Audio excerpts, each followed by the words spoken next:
Hi, everyone. I am Laurie Foos. I am on the fiction faculty at Lesley University's low residency MFA program, housed when we are together in Cambridge, Massachusetts. I am talking with you from, I should say, I guess I have taught at Lesley since 2005 in fiction. And I am here today. It is such a delight to be talking with Karin Cecile Davidson, who is an alum from June 2009, and whose first beautiful novel, I'll show it here, is called Sybelia Drive, and it's by Braddock Books. Is that right, Karin? Braddock Avenue Books. Braddock Avenue Books. Yeah. It's available through Bookshop, right? And directly from the publisher. That's the way that writers prefer that you buy books if you can. And if you can avoid the evil empire, of course, that's yes. Always the way that writers actually do better. So I think that's important for people to know. So Karin and I worked together in while she was at Lesley, and this is her debut novel.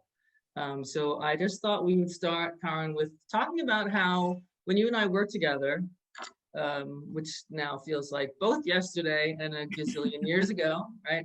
Based on everything that's gone on in our lives since then, that you began working on a collection of linked stories. I actually remember more than one project, but I do remember these being stories. And at one point, I believe I said to you that you might want to consider that these are not actually linked stories, but chapters of a larger project, right? When I said that to you, it's funny, when I said that to you, did that immediately resonate? Or did you think, oh no, I don't want to write a novel? Or did you think I do have a novel? What was your initial reaction? I was freaked out. I was not, I was like, I said, no, I want to write stories. I don't want to write a novel. And then I realized you were right, because the more I wrote into the book, and once I finally had a big chunk of it and I sent it to 3 different readers, one of which was Lauren Innes Norton, who was, she was in my class, or maybe she was in the semester at Lesley ahead of me. Yes, we were in workshops together. Mm-hmm. She and Fritz McDonald and Mark Fabiano and Seth Borgen, actually there were 4 readers at that point, said, it is kind of reading like a novel. And so think about, as you go on, you know, you don't need all the repetitions. You don't need all this information over again. And I remember because you were approaching them as standalone stories. So you exactly. Yeah. And a bunch of them were published as standalone stories when I was already deep into the novel. And then I had to rewrite the chapters for the journals as stories. So I had to add back in the repetition. Ah, okay, because it's information that you would need if it's just a story. But I remember feeling pretty overwhelmed, and I got a handle on feeling more comfortable once I had about 8 chapters, and I knew that they were chapters, and I didn't worry about getting it all down perfectly. But once I could figure out, there's kind of a timeline here. And there's a base in history for this timeline. So that really helped me find a way through. But I remember being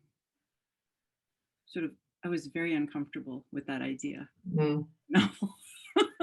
And now I think it's pretty amusing that yeah. Yeah, no, I felt a similar way when I was so afraid to call my first novel a novel that I just called it The Long Piece, because I would not call it a novel. It's terrifying. I guess what I'm hearing you say is that you did find that it was useful within the program to work on them as individual stories. Yeah, I mean, when you're in a workshop situation, it's hard to work on a larger project because you're not always, well, at Lesley anyway, you're not always with the same group. Through the semester, you might be able to reach out to people who were in your large and small group together, but as you go forward, it will normally there'll be other people in those spaces, but Who won't I have think, seen the other parts? Yeah. I think even people who were working on novels that had chapters Mhm. kind of stand alone, it worked out fine. And then in terms of the timeline, so you finished Leslie at 2009, and this has just come out in October. When did you feel it was finished? I just want to get a sense of when did you actually start sending it out and the publishing process? So I felt that the novel was finished in 2015, and I believe it was June 2015. So that's 6 years after I graduated from Leslie, though I had written the very first little seed, which was a rainy story in probably 2006. So but novels take time. So, but for between 2015 and 2020 to the publication, I knew in 2017, I had an agent and she was sending it out to the Big Five. And I thought, this is not a Big Five book, but go for it. Maybe we'll be surprised. And it spent 18 months going to everybody. And then it came back to the editor publisher who had introduced me to the agent. Oh, wow. So it was kind of perfect. It was this beautiful circle. I mean, it took a while. Right. Months, but and then it was another 18 months between when I signed the contract and it became a book. So yeah, but it was a really interesting process. So it's for a first book, I'm really happy. I'm excited about everything and especially with the possibility of being able to choose the artist and work with the graphic artist who different person who did the cover artist. Yeah. Be able to work with people so closely, I don't think it's really a possibility in a big house, a big publisher. So I think that kind of really intimate attention that you receive at a small press is just not possible, I think, probably at a larger press. So that's all been really positive, but the whole the whole expansive time, people said it took so long. How long is it going to be till the next book comes out? And well, at this point, I've been working on the next book and the next book, and then I really have a book that's finished that I keep shopping around. So we'll see. Yeah, so I would imagine that since so much has been written and there have been so many films about Vietnam, I think it was I don't remember who said it exactly. And you may want to Google check my quote, but I believe that it's something like this. So we had, Robert Owen Butler won the Pulitzer for A Good Scent from a Strange Mountain. There are other Tim O'Brien's The Things They Carried, of course, is considered sort of a seminal work. And then I think when Dennis Johnson won for Tree of Smoke, some reviewer said, okay, so that's it. Like, we're not going to hear any more about Vietnam now. And of course, right? So, but I would imagine that knowing all that has been written and even the films that have sort of become part of our collective consciousness about Vietnam, even for those people who aren't old enough to remember that period. How did you navigate that? Did that feel like a daunting task? Did you feel that immediately that you had something new? Because I think that you bring something new. I mean, we're really seeing it. We do see we have points of view that are from the male perspective, but we primarily see it from the core of the book are the two girls. I'm sort of summing up for people who are listening in to what the book is about. So two girls who come together when Rainey and Lulu, whose mother Minnie meets Rainey's mother Eva in a grocery store and sort of takes her in and takes her daughter in, and then Eva departs leaving Rainey behind to stay with this family. And so we see that friendship we see female friendship quite a bit. We see the friendship between Eva and Minnie, where they have this arrangement about her keeping Rainey that is somewhat not entirely spelled out. And then we're seeing these girls who it's in many ways, the novel's also a coming of age of these two teenage girls and their friendship and sisterhood, because they essentially become sisters. So given that, did you feel that, well, I'm coming at it immediately in a different way, did you feel that sense of daunting? And how did you sort of push past that? Well, there was a wealth of information about the Vietnam War. There had been so many people writing about it, whether it was in nonfiction form Mm-hmm. or in poetry, or more like Tim O'Brien with Things That Carried and his novels. There were also women that had written about the home front, and few and far between, but like Bobby Ann Mason wrote In Country, right. And just recently she wrote Dear Anne, which is also has Vietnam as a backdrop. Oh, that's right. I just read it. She's somebody that I read early on, and I didn't turn to her again until I was almost done with this novel. It's like, oh, I forgot about In Country, because the term in country comes up a lot. Right. Part of the Vietnam War vocabulary. But when I started writing the book, the US had been engaged in Iraq and Afghanistan for a while. Well, in Iraq since 2003. I started writing the first story. I had it wrong in my own head. I kept telling people 2003, 2004, but it was really 2006 that I wrote the first story that had to do with Rainey. And I bumped into, I was, of course, looking to literature about the Vietnam War in terms of research. But I was also bumping into a lot of new literature that came out of the war in Iraq and the conflict in Afghanistan. And Siobhan Fallon, who wrote the story collection, You Know When the Men Are Gone, was definitely a home front collection. And that it not only felt inspiring, I felt as though I were given permission to go forward. And then I had another experience, and this is actually from Leslie. I was introduced to Yusuf Komunyakaa and his collection Dien Kai Dao. And I had the opportunity to meet him in New Orleans in 2010. And I was about, once I realized I was writing this as a novel, I was about a year into the project at that point. And he and I had a very brief conversation, but I asked him, is it okay for me to write about the Vietnam War? Yeah. And he said, absolutely. It's very important. Please write this novel. And so what an enormous so it was like one-on-one permission from somebody I deeply admire. Not only as a writer, but as a veteran, and also as a somebody from home, from Louisiana. I grew up in New Orleans, and he was from Bogalusa. So I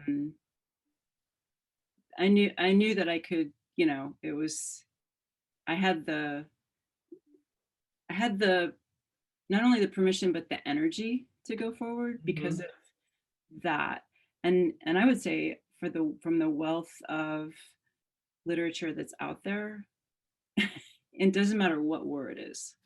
Right. That there are so many ways that I found to enter my characters because of what other people had written. And also I had conversations with Vietnam veterans who were United States Marine Corps veterans that were specifically Cat Marines, like the character Royal is, which they were more involved in peacekeeping missions.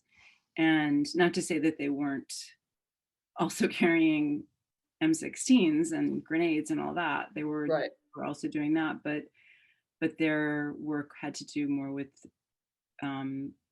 being with the villagers and working alongside the South Vietnamese military and keeping hamlets safe, you know, bringing in medicine, making sure the schools were going forward, and that kind of thing. And the conversations that I had with them were really interesting. And I learned. How did you manage to have those conversations? Were these people that you knew, or did you have to seek them out? How did you go about that? I started researching different types of the military. So Army, Marines, Air Force, Navy, everybody. And I learned about the United States Marine Corps, the CAP version of it, while I was doing this research. And I was having a lot of trouble with military maps. I could find them, but I didn't understand them. So I was trying to figure out, where would this man have been? And this is just for a little tiny piece of backstory, but I still wanted to get it right. And so I reached out to the head of a group of Cat Marines that were they had a website up, and you were able to reach out and ask a question. So I asked him, oh wow. And the head answered, and he said, I don't know exactly where that is, it was a tactical area of operations, da da da da. He said, I don't know exactly where that is, but probably somebody in the group will be able to tell you. And he had CC'd everybody in the group. So there were 100 and something Marines that that then became part of this conversation. And they were like, oh yeah, I know where that is. But everybody's talking to each other. So it's like reply all every time. And then they start talking amongst themselves. Oh, wow. And that what was that really like? interesting. That was, I felt like I was eavesdropping, even though I had started the conversation. But, and a few said, why are you doing this? I don't understand what the point, what's the point of one more book about Vietnam and the way that you're approaching it. And I said, well, at this point, I'm just trying to, I'm writing a book of fiction, but I also want to make sure that I have the facts right. Right. And that's why I'm asking these questions about military maps and vocabulary and military rankings. Like, I had Royal as a first lieutenant, and a sergeant reached out to me in all caps and said, that man would never be a first lieutenant. He would be a sergeant. So I was like, okay. And it had to do with how do you even form a squad? The head of a squad would be a sergeant, not a first lieutenant. Right. No, I've had experiences like that with, I have police officers in my family, and sometimes there have been people who have reached out and said, oh, and then the person who's a cop says that would never happen. That happens on TV, but it doesn't, that's the kind of thing that you really need somebody who's had the, quite literally, the boots on the ground experience that you were trying to get right. Yeah. So that was really, it was not only informative.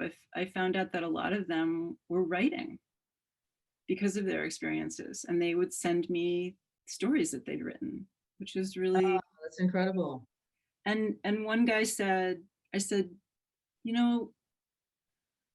I'm really trying to get into this character's head, but I want to do it in a way to honor Vietnam veterans that when they came home, they didn't have a good welcome. A lot of them had a terrible. No, and of course we didn't have this sort of language and understanding of PTSD and all of those things that, we understand now. Right. And he said, just approach, he was really smart and understanding. And he said, just approach him as you would any other character. Think about his emotional his emotional strengths and his emotional weaknesses and like where they're coming from. I Mhm. thought that's very astute, and Yeah. I thought a lot about that when I was writing Royal, and Titus and James too. So in terms of the multitude of the first person points of view, how did you navigate that, and how did you decide? Did it become clear at in the beginning? So I think you said you started with Rainey, right? So Rainey came first, and then did Lulu then come after? Like, how did that sort of and did you worry at a certain point that, oh no, maybe am I having too many points of view? And then maybe you could talk also about just the technical craft points of writing in multiple first person point of view. And it's so lovely because you interviewed me about the Blue Girl, which has 6 first person points of view, which terrified me, and you have more. So so you know, and I just absolutely loved writing I mean, I just love first person. And after writing that novel, I kind of wanted to keep doing that, the first person point of view, multiple first person. So it's both thrilling. I found it. I don't know how you found it, but I found it both thrilling and terrifying, I guess, like most writing. So how did you sort of navigate? Did the voices come at you did you feel like you had to wait sometimes for a voice, or how did you navigate Yeah. that? Because I would imagine, it seems to me in the structure of the novel that maybe then you move them around because we don't go chronologically. So I wonder if you could talk about that as well. Yeah, Rainey was the first voice. I had a dare from a teacher, from a professor at Ohio State. I was taking classes there before I came to Leslie just to sort of try it out. Right. And this was an undergraduate workshop, but it was full of all these amazing writers. They were mostly seniors, Mhm. and a lot of them went on to MFA programs, which was great. But my professor said, I dare you to write something new because you keep bringing in all this stuff that's revision work. Yeah. And so there came Rainey. I knew I'd Throw have to down do the something gauntlet. totally different. I didn't Yeah. know where in the world I was going, but and somehow Vietnam it wasn't intentional to Mhm. give these girls military fathers, but it happened. Right. And I think that probably was because of our engagement in Iraq. But as far as, I was really curious about Lulu's anger. Why is she so angry? Mhm. And I was wondering about Saul, why he was so sullen. And Mhm. then it just went on. It's like, well, I guess I got to check on Minnie. Right. I've covered the rest of the family. Yeah, Right. and the rest of the family. And then Ava came later, much later. I knew I had to give her a chapter. But I mean, the elementary school principal has a little brief moment, Mhm. and Vita Hull from the grocery store. She's a Oh, grocery I store. loved her. Yes. Yeah. In my mind, she has a very husky sort of New York accent, even though Mhm. she's not from New York. She's from Italy. But she seems to know so much of what's happening in people's lives, and Yeah. she's She's very much watching out yeah. for the wives that frequent Yes. her store. She's pressing embroidered handkerchiefs into their hands when they start to cry at the cash register, and maybe even a bottle of wine. Take Yeah. this home, you'll feel better. So after Royal comes home and Royal has suffered a profound loss, um, Minnie then decides that she needs space and asks him to leave. I wondered if you thought about did you worry about the reader, how the reader would feel about that? Like, would the reader think that Minnie was sympathetic or unsympathetic? And did you worry about that decision that she makes? Because I mean, I felt like I'll speak after. I felt like I understood it, but I wondered if that was something that you as the writer considered. Yeah, Minnie is so ambivalent, and I think that might have been me as a writer sort of Mhm. funneling into her personality. I changed her actions so many different times, and then I would change Oh, them. really? And so that Yeah. moment where she's in the parking lot of the she's in the grocery store parking lot talking to Vita Hull, and she says, Vita says, Can't do this. you go home Yeah. and you tell that man you love him. And she's, Right. Tell him everything that you want to say, and she doesn't. and she tells him, yeah, she tells him to leave. But at the same time, when she's driving home, she's thinking, I'm going to go in and I'm going to tell him to stay. Right. So But then she just can't express. I flipping mean, I all think over the they're both place. sort of unable to express the things that are in their hearts, I think. Yeah. Which And, is, which feels, of course, really human, right? I mean, I think that's the things that come up in the marriage are not necessarily only about Vietnam, and she makes him promise that he's not going to change, and of course, no matter what happened to him, and when he comes right. back, how can he not come back several years later and be the same person, and how can she, right? So she's gone through her own evolution, and maybe gotten a taste of independence and not having to answer to a man, and you know. So I thought, oh, that's interesting. That's something that, Yeah. of course, well, she probably just doesn't feel like this is one more thing I have to do, and maybe I just don't have realized I don't necessarily want to do this right now. Yeah. I think that's the case with Lillian and Ava as well. Lillian lives with this man who he's just very meat and potatoes, and she wants to Mm-hmm. cook duck with figs Right. and wine, and Right. and eventually she makes things happen where Mm-hmm.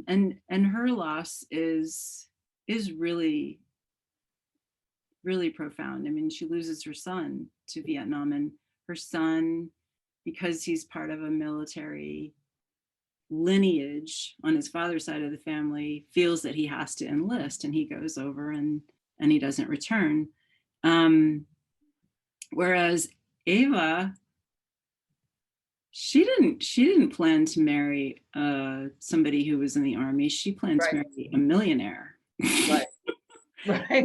Right. So she's like, okay, I'm gonna take care of that now. Right. And then she Now that doesn't he's even have to. right. Right. She's like, I don't need men. Yeah. No, and it's interesting because I mean, set in this time period, this is when feminism and all of that was, really coming to the fore. So even though it's not stated, there's this undercurrent of women sort of seeing themselves in new ways and becoming empowered in ways that I don't think expected of themselves, and certainly the men seem not to have expected had happened. Yeah, I wrote very small essays, one about the men and boys of Sybelia Drive, and I just recently wrote one about the women and girls. And it's funny when you write about your own writing, things that you Yeah. discover. Mm-hmm. That was one of them. I was thinking, oh, feminism. Right. Yeah. Right. We were in the middle of the women's movement. Right. It's sort of bubbling underneath the surface, and it comes out in their behavior. And I didn't even know what I was doing. Yeah. It just Yeah. happened.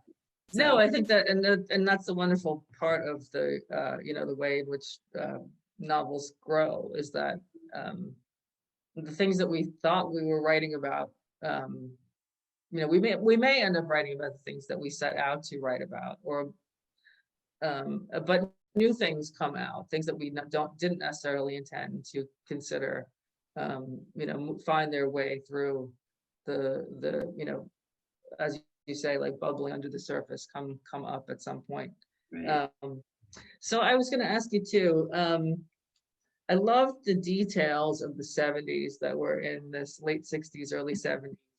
And I'll say I am a kid of the 70s. I can totally remember our sunburst clock in our kitchen, And and there's a lot of music, there's a lot of the clothing, the music especially, but some of the sort of signposts of the 70s, like the certain candies that the girls had and certain things that they were wearing, and those like there was a shirt that Lulu had on, I think it was Lulu, which had pom-poms all over it. I just thought, oh my God, I think I had one of those shirts. So I was wondering how that sort of came through for you. Was that something that came up in the first draft, or was that something that you then went back and sort of layered into the revision, like sort of into ground it, or if it was how did that happen? Those elements, those details definitely were in original drafts. I think that if I did go back and expand a story or a chapter at that point, sometimes details like that would get added in. But for the most part, I needed to sink myself in each viewpoint, and with the viewpoint, the kind of things that those characters would notice and what were important to them. So I don't know, there's something about being a child of the 60s and 70s, and I think it doesn't matter. It's like, if you're the kind of person that is affected by sensory details, that it doesn't matter when you grow up, those parts of your childhood are going to stay with you for a long, long time.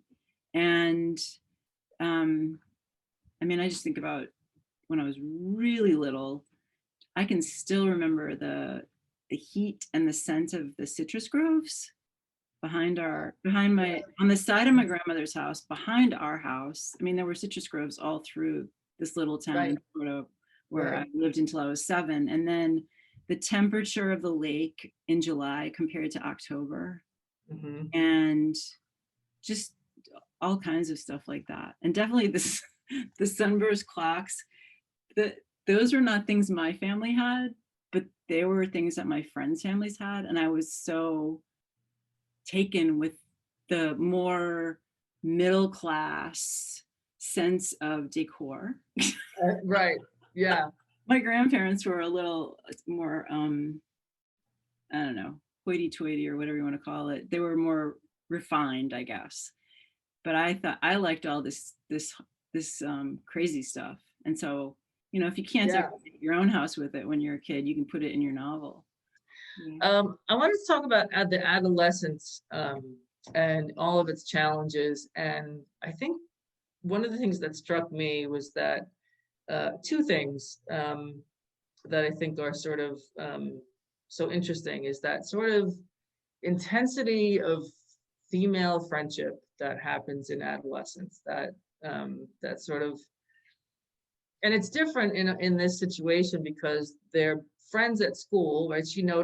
Lulu notices Rainey at school before Rainey actually becomes to live with her. So the relationship between Rainey and Lulu, once Rainey's actually sort of a sister, we see, but I think we see so much of, you don't necessarily, there are moments where you refer specifically to like puberty or, the way the bodies are changing and stuff. But so we have these two. So then what I thought was interesting was that Rainey, who's this, sort of developing and really lovely young girl coming on the cusp of her, she and Saul B have this sort of like the stirrings of sexuality are beginning to percolate in both of them. And so that was really interesting to see how that played out. Like there are moments where there's an action, there's sort of how these feelings are examined in the novel. So I wondered how you sort of thought about that, because for me, I thought this is such an interesting house that you portray that Minnie is in. Even after Royal comes back, but I think before too, like I felt like this is a house with very few boundaries, and I was a little worried about Rainey. I don't know if you wanted the reader to worry about her. I wondered if something was going to happen to her via Saul, or if not via Saul, then someone else, some other boy, and that was going to damage her in some way. Was that something that you considered? Did you want the reader to sort of think about that? Was it something you consciously, or did that sort of kind of come out of what you were writing about? I think that I knew I had to tread carefully, and I Saul came across to some of my early readers as too I don't know what the right word would be. He was too forceful and Mm-hmm. too he was always getting in Rainey's face. And so I think I did tone Yeah. that down Mm-hmm. as the drafts went on, and tried to make him more of a character that everybody could sympathize with. That he really is, he has this deep connection to Rainey. That she's definitely not sure about all the physical parts of it. Like he wants to kiss her. Yeah. Like, I don't know Right. about this. And Right. and it's complicated because my best friend is Lulu, and then her brother's trying to kiss me. Like that's just Right. so And yeah. Lulu brings it to the fore kind of a few times, like, what are you two doing? You know, like I see what you're doing. Yeah. And then Um, eventually they are together. Much mhm. a few years later, they are together. And that's in the chapter that I just read from. Mhm. Lulu's gone off with her dad, and she's figuring Rainey after her birthday party is gonna go off and be with Saul because they're Oh, always right. together anyway. It's like Right. I've lost my friend to my brother. Hmm. And so at the end of that day, um, the scene that happens after Lulu is in the car with her dad that afternoon, the scene that evening when she gets dropped off at home is between her and Rainey, and she it's just sort of this like sighing moment where there's this really funny thing that happens and they start to laugh and they can't stop laughing and they're Oh laughing. yeah, that was a great scene. And They're then watching something on television or something, I think, right? And yeah, and then somebody's asleep and they're trying not to giggle. exactly. Yeah. Mid Yeah. sleep. It's like, shh, don't wake her up. But but Lulu has this moment where she's trying to figure out her world. It feels very scattered. And she said, when I'm with Rainey, I always feel sure. Hmm. Even though she wants to be with my brother and all this stuff's Right. going on with my parents and nothing's happening like it used to, it doesn't matter. And there's sort of this sighing moment at the end of this birthday day Hmm. where they're underneath the sheet together and they're just hanging out and being good friends. Right. And so I don't know, the whole adolescence thing, there's such a lot of complicated factors that come up in friendships when you're a Hmm. teenager. Yeah. And it almost reminds me of like when kids are little, like, I'm mad at you, you're not invited to my birthday, Right. you know, that kind of thing.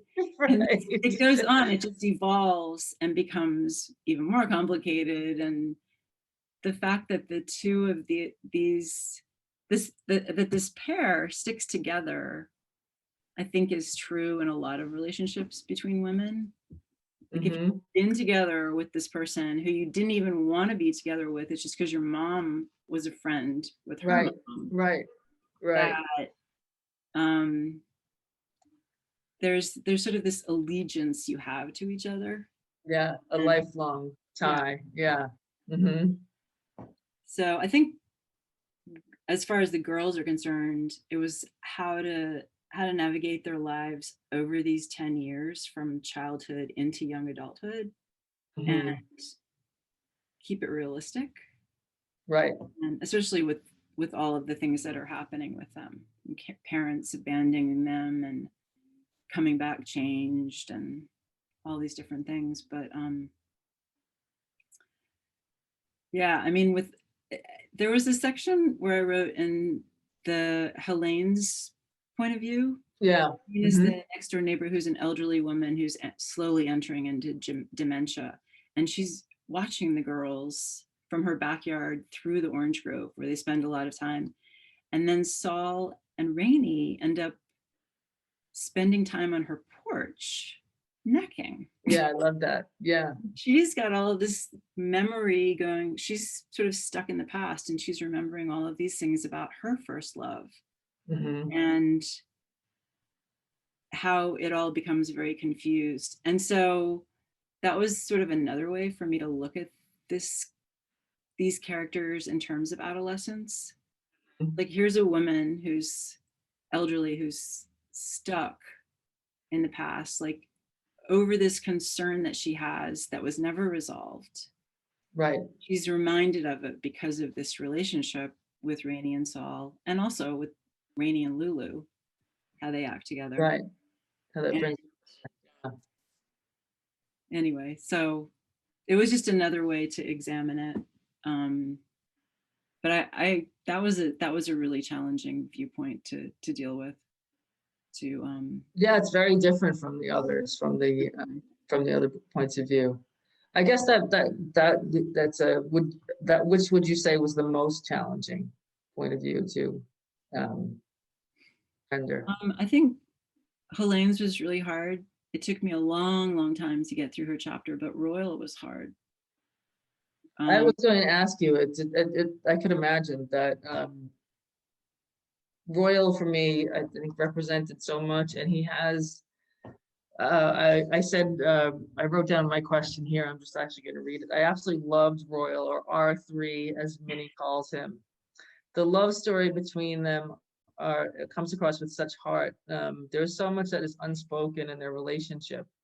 And so how did you actually, like, I mean, we all sort of draw on people. Like, did you draw on a specific person, or did you, I guess, to get back to your research, did that sort of help you enter into not just the factual parts of what a veteran feels like, but how did you get into his point of view? Like, what did you feel like was the in there?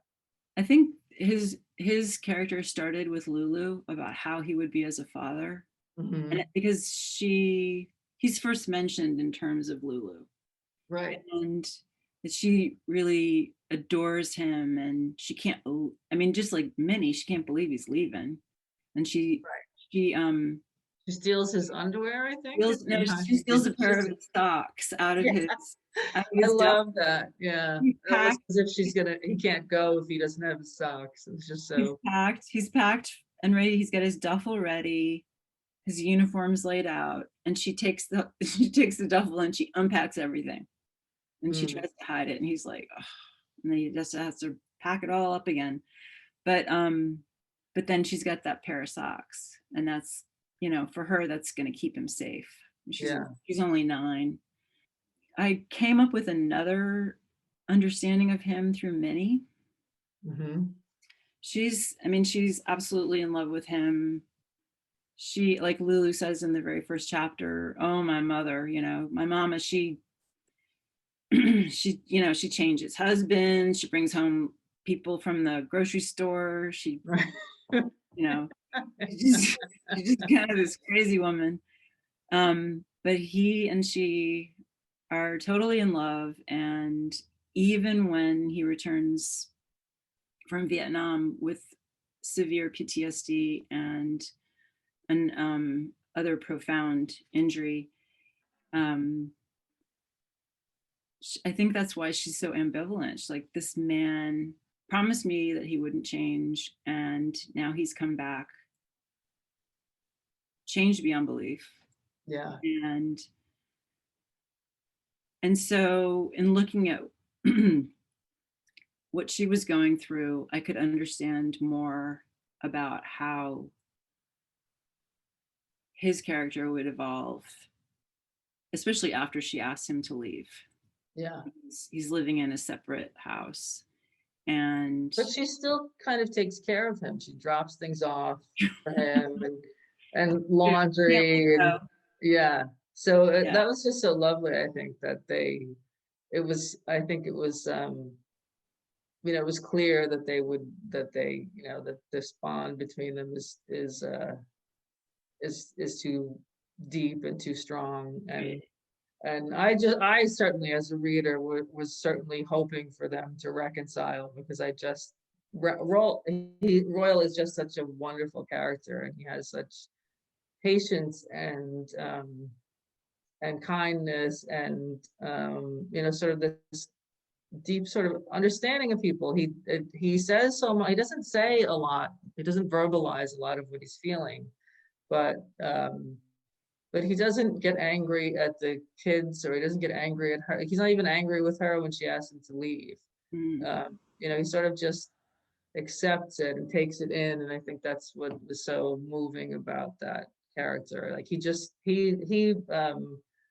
I felt was just so well drawn. I absolutely, I think your other readers probably are feeling the same. That he's someone I couldn't bear to lose him. I just thought, oh, I'm so glad that he's back. And that was a fear. I just thought, oh, please don't let him, because we hear so much about him before he comes back.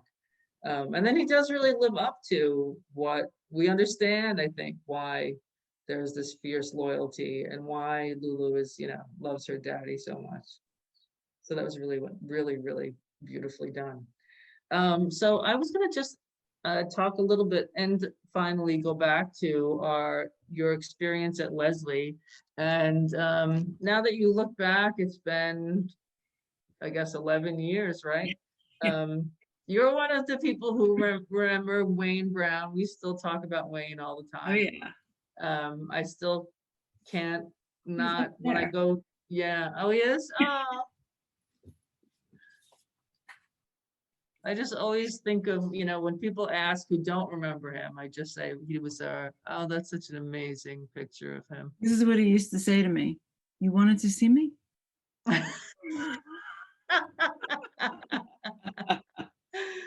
He would stand, when you walk through that parking lot to cut through to go to where the theater is, and he would stand there, and he was always smoking, and then he'd call out to me, "Child."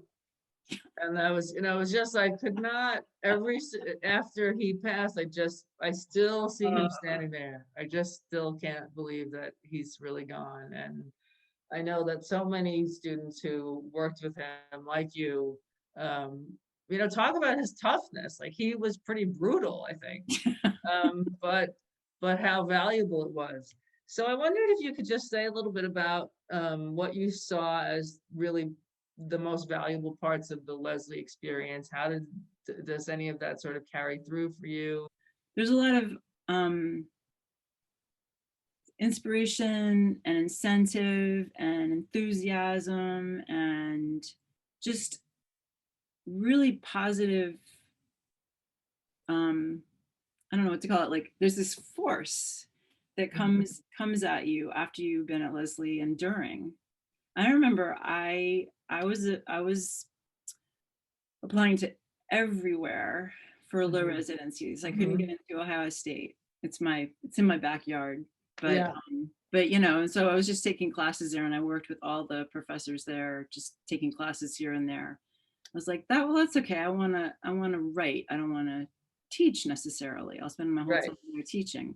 I started looking for low residencies, and I applied just about everywhere. And my friend Elizabeth Graver said, why aren't you applying to Lesley? They have a really wonderful interdisciplinary approach, and you can take one of your credits and use it to travel. And I said, what? Yeah. Oh, right. Didn't you go to Cuba? Were you the one? Because of Wayne, I went to Cuba because he kept talking about Cuba.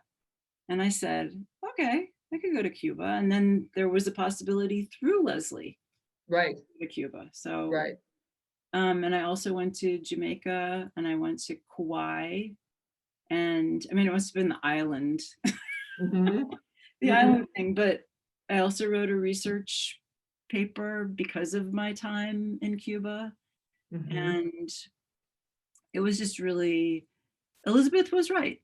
it was exactly where I needed to be. And it was also the only program that accepted me. So Really? it was fate.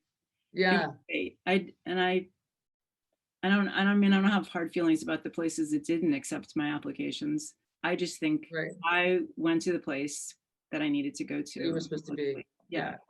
Yeah. I think I know things have probably changed in 11 years, but I think that my time and money was Mhm. spent very wisely, and I am so grateful. It really did give me the push that I needed. And I was in my mid 40s at that point. So Mhm. we're giving away a lot of information here. Yeah. You're right. so you know, it's been quite a trip, and I'm very grateful, and I can't say enough things about the faculty. I mean, every single seminar that I was in, whether it was Rachel Kaddish or Michael Lowenthal. I remember one with, he's not there anymore. He's at UPenn, but William Lychak was delightful. Oh, You yeah. know? Bill used to come to us in June. We haven't had him back in a while, but Yeah, yeah. I think he's at University of Pittsburgh now. Yes, he is. Yeah. And he's also a Braddock Avenue Books author. He is. Yeah, His beautiful I have it too. calls. Yes. Yeah. So I mean, but Yeah. It's just, it's I would recommend it to anybody who's looking for a low residency MFA. And Cambridge is something.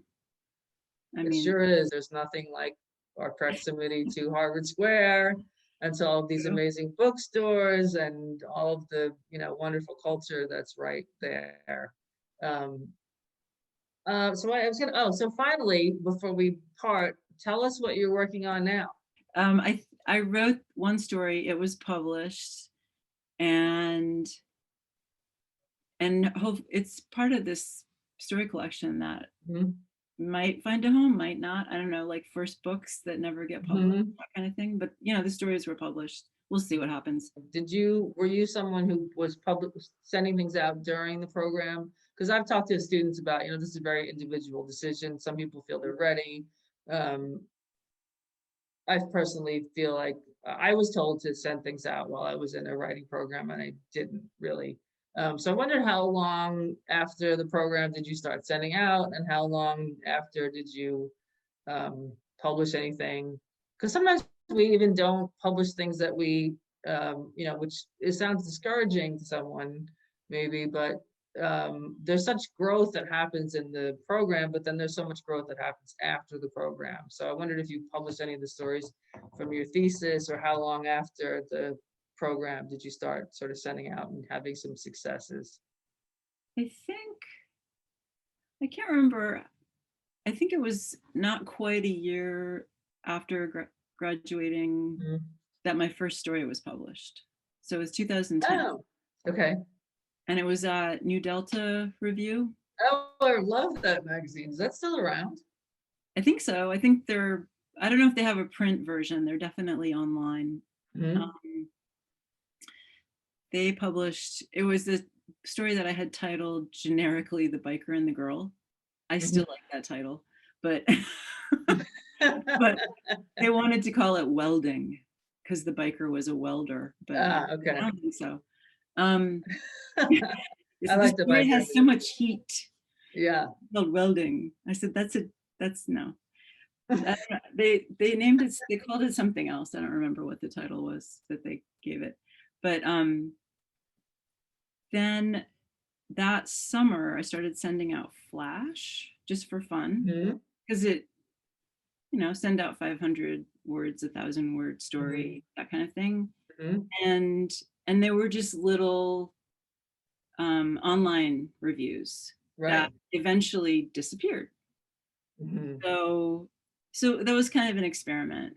And then I thought, well, I probably should look for places they could be online, but there should be a hard copy so that and maybe I should get paid which is, Mhm. few and far between. So Right. I started entering contests, Mhm. and that was 2010, 11 when I started doing that. And in 2012, I won 2 prizes for stories. So that was really, Wonderful. it was like playing the lottery. You put Yeah. your $80 in Yeah. and you might get $1,000 back. But you have to be in it to win it, right? Yeah, that was the carpet bomb. Somebody in one of my workshops called it carpet bombing. Just sending Mm-hmm. tons and tons and tons of things out. But you've got to have a bunch of stories in order to do that. In the Yeah, vault, in the in the vault. storehouse, Yeah. where you can, And yeah. at that point, I had 8, 10. I had a Mhm. lot of stories. I was So then writing. when they come back, you just send it to the next place, and Yeah. And then sometimes it was just simultaneous submissions. Like, I don't care. I'm going to right, send the same story to 6 different places. right. Which now that's changed, and they sort of accept that that's just how us. And I feel really lucky at this point. I have an agent, and she sends out my stories to places that I would never be able to submit because Mhm. they don't take Unsolicited, unsolicited right? submissions. Oh, that's wonderful. So yeah, so I had 3 stories and a novel come out this year. Thank you, Wow, Valerie Borchardt. that's wonderful. Yeah, So, are you working on a new novel, or I'm working on something that might be a novel. There's last winter when we were all hunkered down because all it does is it's just gray and Mhm. awful in Ohio Yeah. in winter. I wrote to there's a big book of photographs that Jessica Lang published called Highway 61, and it's Mm. basically scenes down Highway 61. They're all these gorgeous black and white photographs, and I wrote a scene for every photograph, and there are a lot of photographs. So Oh, wow. So you use them as prompts, I kind of. have this little book. It's just a journal, and Mm-hmm. it's full of her Oh, pictures. wow. And then and Oh, let I me just see. I discovered I might be writing a novel. That's fantastic. So But it's essentially sounds like you use them as prompts and sort of. exactly, exactly. And I gave they didn't have names, but I gave them each a title just to, sort of make it more formal. Mhm. And I Mhm. tried to write a paragraph about each. And then in the end, I got really tired. And she ends up in New Orleans on this trip because Highway 61 ends in New Orleans Right. on Right. Tulane Avenue. And there were so many pictures of New Orleans. And I thought, okay, I need to take like 3 to 5 photographs and make a scene because Right. I'm getting tired here. But it ended up to be I ended up with a character that I had written already in a story as a teenager. And Mhm. in this, she's a middle-aged woman. And Oh, wow. she's leaving her husband. And it's in third person instead of first. So it's third close. Yeah. So it's totally different than I'm also working on a collection of stories that are based on the music and livelihoods of the Gulf Coast. So I That did the sounds same. I did the Mhm. same thing with Sybelia Drive. Sybelia Drive, and my collection of stories I wrote at the same time. I guess that's what I do. Yeah. Go back and forth from between the two projects. Yeah. You get stuck on one. It's like Mhm. There's something you else to finish go this to. story. It's short. It's a Yeah. short thing. Yeah. Yeah. So That's wonderful. Well, thank you so much for spending time with us today. And we are so excited for you. Everyone in fiction and all of the faculty are so thrilled to congratulate you on such a beautiful, beautiful novel. I have to say, your blurbs are just incredible. Um, Amy Bender, Elizabeth Graver, Margot Livesey, Steve Yarbrough. I mean, you did it. It's a wonderful, and it's also just a beautiful book. So go out and buy this wonderful novel. And you'll come back and talk to us another time, and we'll hear you read, I'm sure. So thank you. Thank you so much for thank talking to me. you. Thank you, It's so Laurie. This good is to see great. you. Thanks Yeah. to Cambridge Common Writers too. Yes, thank you, Cambridge Common Writers.